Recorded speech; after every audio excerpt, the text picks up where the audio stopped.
दोस्तों पिछले वीडियो में रोटरी और ट्रांसफार्मर के कनेक्शन करना बताया हुआ था, लेकिन इस वीडियो में अप डाउन स्विच के कनेक्शन करेंगे। दोस्तों यह है अप डाउन स्विच 4 वे 2 पोल और ये 10 एम्पियर का अप डाउन स्विच है। तो चलिए इसको डिब्बे से बाहर निकाल लेते हैं। तो इसको इस तरह से बाहर निकाल लिया है। देखिए इसमें बहुत से पोल लगे हुए हैं, ठीक है। तो चलिए इसके कनेक्शन करना शुरू करते हैं। तो सबसे पहले दोस्तों अप डाउन स्विच को इस तरह से घुमाना है, ठीक है। इस तरह के घुमाने के बाद में देखिए सभी पोल एक लाइन में लगे हुए हैं, ये वाले और ये वाले एक लाइन में लगे हुए हैं, लेकिन ये दोनों पोल अलग लगे हुए हैं, ठीक है। ये हर पोल से अलग लगे हुए हैं। देखिए इस पोल पर कोई भी पोल नहीं है और इस पर भी कोई भी पोल नहीं लगा हुआ है इस लाइन में, ठीक है।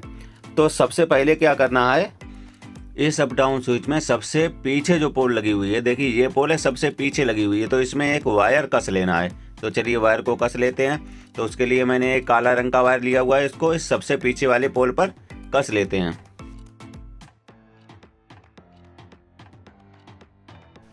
तो इस तरीक़ा से इस वायर को कस लिया है। अब दोस्तों क्या करना है, इसका जो दूसरा छोर है तो इस छोर को लगाना है रिले के इनपुट वाली पिन पर, ठीक है।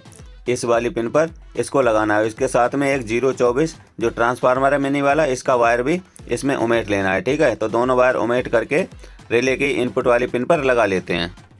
तो इस तरीक़ा से इस वायर को रिले की इनपुट वाली पिन पर उमेट लिया है। इसको सोल्ड बाद में करेंगे। उसके बाद में इस वाली पिन पर एक वायर और कस लेना है। तो चलिए एक वायर और ले लेते हैं। तो इस तरीके से दोस्तों एक लाल रंग का वायर और ले लिया है।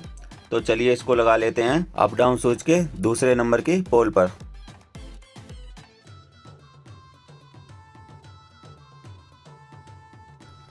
तो इस तरीक़ा से इस वायर को भी कस लिया है। अब इस वायर को लगाएंगे HT सॉकेट में, जो कि 4 पिन का सॉकेट है, इनपुट आउटपुट। तो इसी के इनपुट वाले सिरे में पहले नंबर की पिन पर इस वायर को कस लेना है। तो चलिए इस वायर को कस लेते हैं पहले नंबर की पिन पर।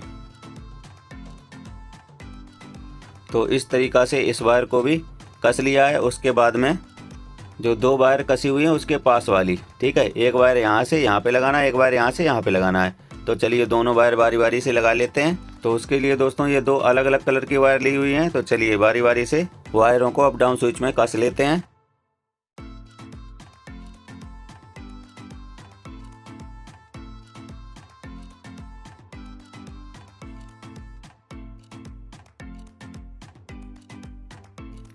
तो इस तरीक़ा से दोस्तों इस वायर को कस लिया है। देखिए दोनों जगह पर इस लाल रंग के वायर को कस लिया है। उसके बाद में इस काले वायर को भी कस लेते हैं।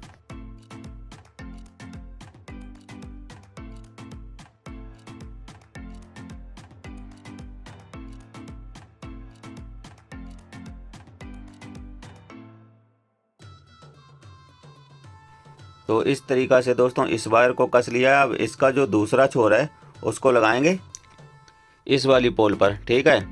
लेकिन दोस्तों इसके साथ में एक वायर और लगाना है। तो चलिए एक वायर और ले लेते हैं। तो इस तरीक़ा से एक लाल रंग का वायर और ले लिया है। तो इस वायर को उसी काले रंग के वायर के साथ में इसको कसना है, ठीक है। तो इन दोनों वायरों को मिला करके उसी पोल पर इन दोनों वायरों को कस लेते हैं, ठीक है।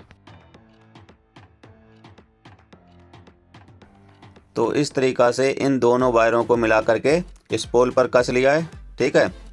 तो दोस्तों इस वायर का जो दूसरा छोर है वो रोटरी के कॉमन पोल पर लगाना है, ठीक है। अगर दोस्तों आपने हमारा रोटरी और ट्रांसफार्मर का वीडियो नहीं देखा है कनेक्शन करने का, तो वो आप देख सकते हैं। इसकी लिंक डिस्क्रिप्शन में डाल देंगे या फिर आपको एंड स्क्रीन में भी ये मिल जाएगा सबसे लास्ट में, ठीक है। तो इस वायर को लगाएंगे रोटरी के कॉमन वाले पोल पर। तो चलिए इसको भी कस लेते हैं। तो इस तरीक़ा से अप डाउन स्विच का वायर रोटरी के कॉमन वाले पोल पर कस लिया है। उसके बाद में एक वायर इस तरह से और ले लिया है। इसको लगाएंगे अप डाउन स्विच में जो सबसे पहले वायर कसा हुआ था, ठीक है। देखिए ये लाल वायर है, सबसे पहले कसा हुआ था। तो इसी लाल वायर में इस दूसरे वायर को भी कस लेते हैं। तो इस तरीक़ा से इस वायर को भी कस लिया है। अब दोस्तों इसका जो दूसरा छोर है इस वायर का, इसको लगाएंगे रोटरी के 1 नंबर की पोल पर, ठीक है। ये दोस्तों रोटरी की 1 नंबर की पोल है। तो चलिए इस 1 नंबर की पोल पर इस वायर को कस लेते हैं।